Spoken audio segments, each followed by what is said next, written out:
Doctor బండి ఆగింది రండి. దీనికోసం ఎవరిని తినేస్తావురా? ఇప్పుడు ఎందుకు అరిచావు? భయం మొదలైందా? వదిన గారి దగ్గర శూలం ఇచ్చేసానండి. ఆపద్బాంధవుడైన సుబ్రహ్మణ్య స్వామి శూలం నేను వెళ్ళి తీసుకొచ్చేస్తానండి. ఇక్కడే ఉండు, నేను తీసుకురామని చెప్తా. ఉండు. జలజ ఏంటండి? ఆ తెనాలి తాలూకు ఏంటది? ఆపద్బాంధవుడైన సుబ్రహ్మణ్య స్వామి.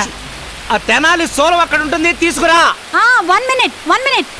వదిన గారిని పాప ఎందుకు పిలుస్తున్నానండి? దారంతా తడిగా ఉంది. కాలు జారితే జారదు. ఒకవేళ జారితే నా భార్య కాలు జారదని నాకు తెలుసు. నీ సోలం ఇప్పుడే తెస్తుంది, ఉండ. అయ్యో వదిన గారు పడిపోయారు. నేను చెప్తే విన్నారా? ఏంటి ఇంకొక అయ్యో? పైగా ఈడొకటి వెళ్ళాడు. చెట్టు పడిపోతుంది, పక్కకు వచ్చారా?